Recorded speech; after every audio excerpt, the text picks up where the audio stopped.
Halo para pemirsa sekalian, selamat jumpa kembali dengan Anda sekalian. Senang menemui Anda bersama saya Dr. Yanto Marius atau disebut Dr. Tom, psikiater di Manado, dalam edisi Mental Innovating yang edisi ke-10. Kita sudah membahas mengenai gangguan kepribadian 4 macam ya. Gangguan kepribadian paranoid yang suka curiga, gangguan kepribadian antisosial yang suka melawan norma-norma sosial moral. Nah, kita berpindah supaya lebih bervariasi. Kali ini kita berpindah topik. Sebenarnya banyak gangguan kepribadian itu, ada kira-kira 20 jenis. Tapi kita loncati dulu ke dalam yang lebih mendasar ya. Yaitu pertama kali ini adalah mekanisme pertahanan ego. Ego defense mechanism. Jadi bagaimana cara ego itu ada di diri kita. Bagaimana kita mempunyai cara-cara di mana suatu ancaman atau ada keadaan yang menyerang atau suatu ancaman menyerang, kita bisa menangkis agar kita mengurangi lepas dari rasa cemas dan takut. Sebenarnya defense mekanisme ego ini digunakan oleh semua orang. Orang yang normal pun menggunakannya, tapi tidak berlebihan. Kalau digunakan dengan sadar dan setengah sadar itu sebenarnya takut. Kalau digunakan tidak sadar, berarti itu melawan cemas. Ya, oke. Jadi dalam hidup kita itu menghadapi berbagai macam masalah. Sebenarnya masalah itu penting dalam hidup kita itu. Kalau tidak ada masalah, kita tidak berkembang. Kalau masalah yang sehat namanya eustress, sampai puncaknya nanti menurun menjadi distress. Distress ini yang orang sering stres, merupakan penderitaan. Puncak dari beban mental kita sudah sampai di puncak dan tidak tahan, menjadi suatu penderitaan. Ada ungkapan yang mengatakan begini, how can we live with stress without being distressed? Bagaimana kita harus hidup dengan para stres tanpa menderita? Nah, bagi sebagian orang, masalah kecil itu bisa dianggap tidak ada apa-apa. Masalah besar pun dianggap. Tapi bagi sebagian lain lagi, masalah kecil dianggap masalah besar. Jadi tiap-tiap orang mempunyai cara-cara sendiri. How can you cope your stress? Bagaimana Anda mengatasi stres Anda? Ada lagi ungkapan mengatakan, if you are not the part of solution, so you are the part of the problem. Kalau Anda bukan bagian dari masalah, pemecahan masalah, maka Anda adalah bagian dari masalah. Oke, kita masuk ke dalam materi sebenarnya ya. Jadi saudara-saudara, defense pertahanan ego atau kita DPE saja ya, atau MPE, mekanisme pertahanan ego. Itu ada pada orang sehat dan orang sakit. Orang sehat itu biasanya sadar mereka dan tidak mengganggu mereka. Masalah bisa berasal dari dalam diri kita atau dari luar. Bagaimana mencapai solusi? Yaitu kita menghadapi solusi yang dua. Kita maju atau mundur. Kita maju juga kesatria, maju juga kesatria. Tapi kalau tidak mau maju, tidak mundur, itu tidak kesatria. Itu jadi beban nanti datang ke dokter jiwa itu. Jadi stres. Nah, ego kalau merasa kecewa atau merasa terancam kecewa, maka dia akan mempergunakan mekanisme pertahanan ego. Atau dalam bahasa Inggrisnya ego defense mechanism. Nanti saya bacakan dari makanya. Mekanisme pertahanan ego ialah cara-cara yang dipakai ego dalam mengatasi atau mengurangi ancaman masalah terhadap dirinya. Mekanisme pertahanan ego digunakan untuk manusia yang merasa ada ancaman realita ataupun ancaman imajinasi. Jadi ancaman realita benar-benar ada ancaman atau hanya hayalan saja terhadap dirinya guna mempertahankan eksistensi diri. Mekanisme pertahanan ego adalah usaha penipuan terhadap orang lain dan terhadap diri sendiri. Jadi kalau kita memakai defense pertahanan ego ini, sebenarnya kita berbohong ya, berbohong kepada orang lain sekalian berbohong kepada diri sendiri. Nah, ada jenis-jenisnya ya. Pertama, rasionalisasi, yaitu mengarang cerita yang kedengarannya masuk akal tapi sebenarnya membohong. Misalnya si A terlambat masuk kantor. Dari di jalan dia sudah rancang, saya akan ditegur, dan dia sudah cakap. Kenapa? Nanti dia beralasan, ya macetlah jalanan lah, rusaklah mobil, dan lain sebagainya. Jadi orang terlambat itu padahal dia terlambat bangun. Terlambat bangun, dia terlambat tidur, ya. Jadi itu dia memakai rasionalisasi. Jadi orang terlambat tidak usah ditegur. Kenapa kau terlambat? Karena di jalan dia sudah siapkan jawabannya. Kedua itu intelektualisasi. Intelektualisasi itu lebih tinggi dari rasionalisasi, ya. Jadi dia memberi kesan palsu yang hebat dengan cara macam-macam, ya. Dia bisa menyebut bersumpah demi Tuhan. Itu intelektualisasi. Orang yang bersumpah dalam satu hal, justru dia itu yang paling banyak bohongnya. Jadi saudara-saudara, kalau ketemu orang bersumpah, tanpa hal-hal kecil dia bersumpah, dia itu banyak bohongnya. Ya, kenapa? Karena kalau kita layak dipercaya, tidak perlu kita bersumpah untuk meyakinkan orang lain. Karena diri saya layak dipercaya. Tapi kalau saya merasa diri layak kurang dipercaya, saya mengenai Tuhan atau orang lain, itu lihat dia, itu lihat saya, itu lihat saya. Karena kita ragu orang percaya sama diri kita. Jadi berupa bersumpah palsu, ya. Juga memberi kesan hebat, mungkin dari pakaian yang glamor, isi acara-acara tertentu, atau berbahasa asing barangkali, bahasa Inggris, bahasa Belanda, dan lain sebagainya. Yang kedua, yang ketiga adalah displacement. Displace dari bahasa Inggris salah arah. Place displacement. Misalnya begini. Seorang seorang direktur, dia takut sama istrinya di rumah. Tapi karena dia waktu pagi berdebat sama istrinya, tidak berani melawan istrinya, dia di kantor baru dia labrak baru dia marah-marah sama dia punya anak buah. Sebaliknya juga ada yang terbalik. Istri takut sama suaminya, suaminya pergi istri karena tidak berani melawan suami, maka anak-anak yang dicambuk. Nah, itu displacement namanya. Salah arah. Tujuannya mau si A ditembak, tapi karena dia takut sama si A, dia tembak si B. Ya, itu displacement. Ketiga, proyeksi. Proyeksi itu seperti pantulan kaca. Jadi kalau kita melihat di kaca, pantulan diri kita ada. Misalnya satu laki-laki menggoda satu gadis. Laki-laki usia tua lah. Nah, terus gadis itu melapor, langsung takut dia, toh.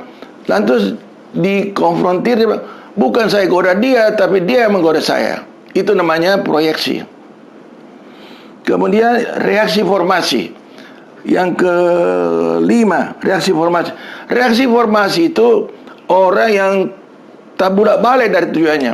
Misalnya orang ramah sama kita, jangan dulu terpercaya bahwa dia ramah benar-benar, kecuali sudah berulang terbukti bahwa keramahannya itu benar adanya. Jadi boleh saja orang mengirimkan kita makanan ringan atau soft drinks, atau mungkin selamat hari Natal, tahun baru, selamat lebaran. Tapi belum tentu ikhlas itu, belum tentu tulus. Karena mungkin ujung-ujungnya ada maksudnya. Begitupun, jadi kalau sudah berulang dan baik, dan baik itu baik adanya. Misalnya begini, ya. Seorang dosen terlibat asmara dengan mahasiswinya, ya. Jadi dia sudah bilang sama mahasiswinya, di depan orang banyak, nanti saya marah-marah kamu.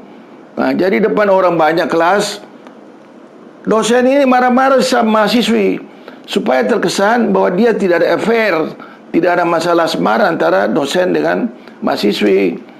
Jadi kelas kaget, oh, kok dosen marah-marah si E ini atau si Z, cewek ini si X, ya.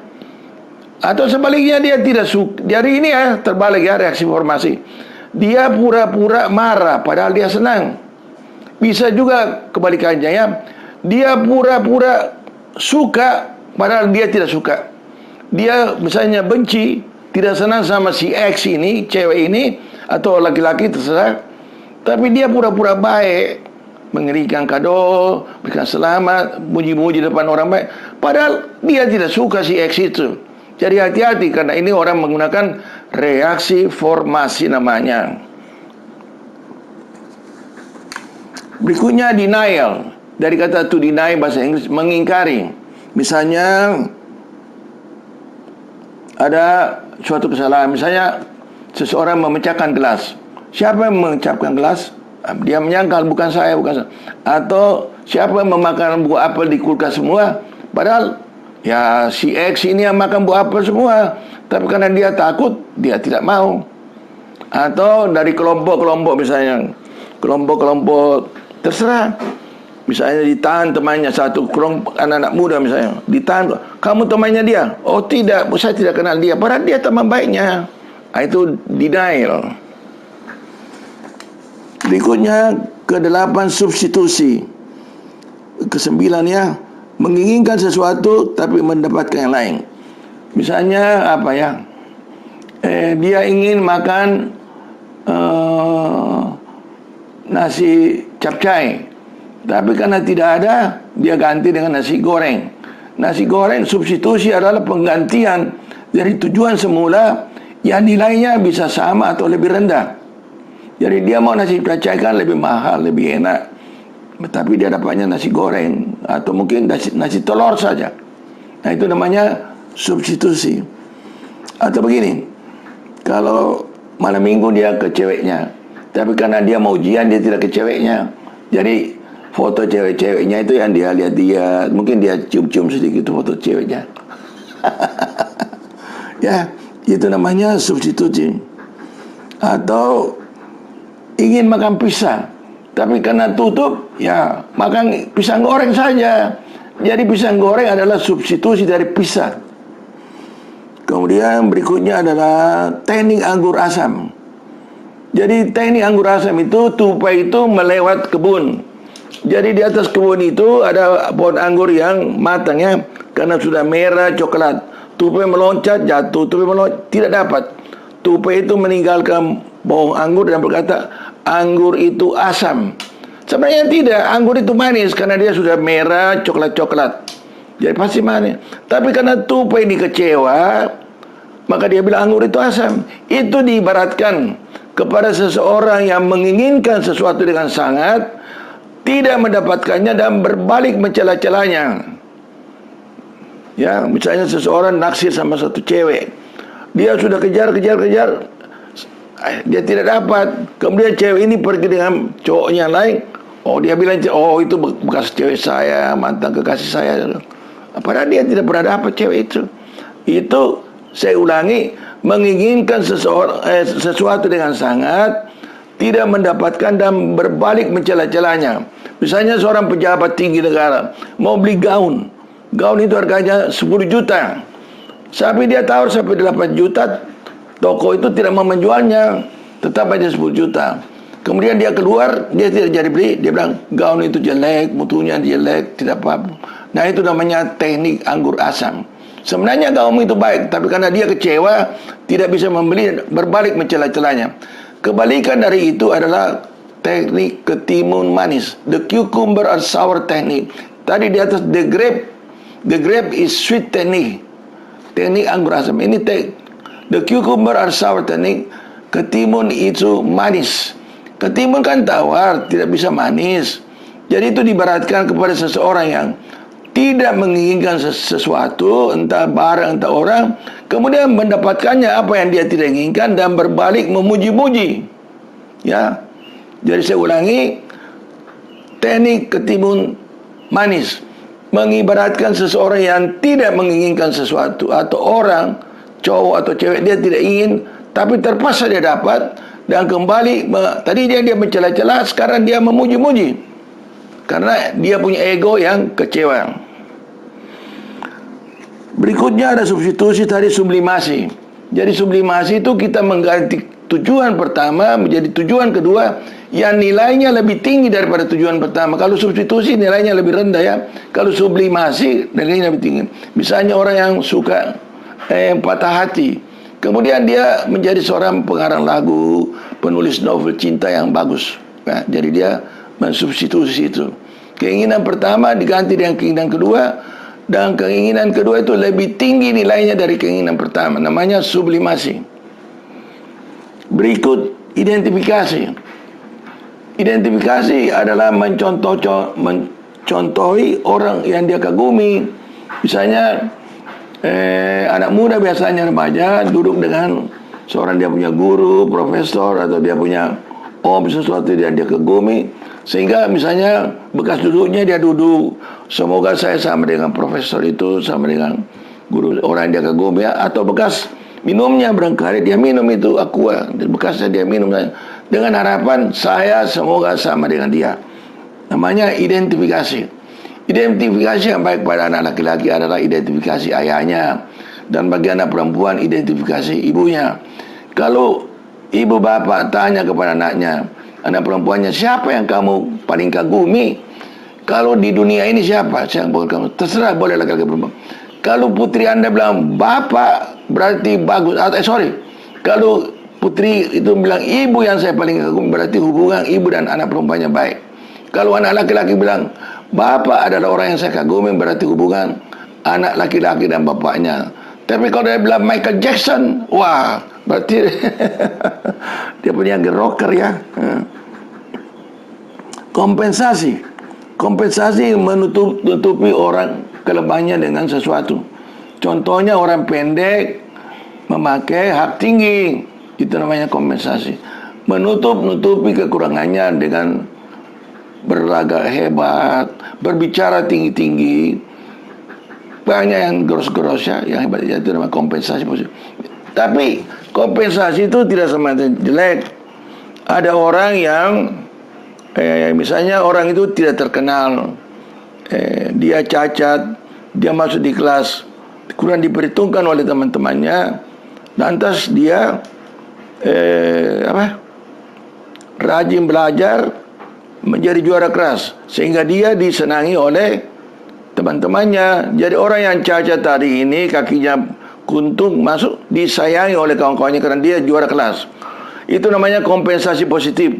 Tapi kalau kompensasi negatif, misalnya cewek itu kurang cantik, kurang menarik, dan dia mau terkenal, dia mulai bikin ribut di kelas, lempar guru kapur, dia joget, berdansa, atau kesurupan barangkali. Kesurupan pada cewek-cewek itu biasanya cewek-ceweknya kurang menarik, ya, tidak begitu cantik, kurang diperhitungkan dalam kelompok, sehingga dia kesurupan lah.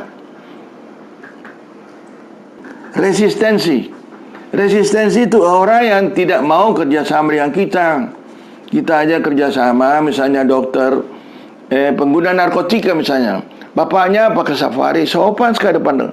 Tapi anak muda itu dia angkat kaki, merokok, melipat tangan sambil goyang-goyang kaki. Itu namanya resistensi, melawan ya. Berikutnya adalah ekualisasi. Ekualitas sama. Jadi misalnya seorang PNS membangun rumahnya dengan hasil korupsi, dan dia lihat ini si A, dia lihat si B kemudian membangun rumah, lalu dia pikir, wah, si B ini membangun rumah dengan hasil korupsi. Kenapa? Karena si A membangun dirinya dengan hasil korupsi, ya, jadi dia menganggap juga si B.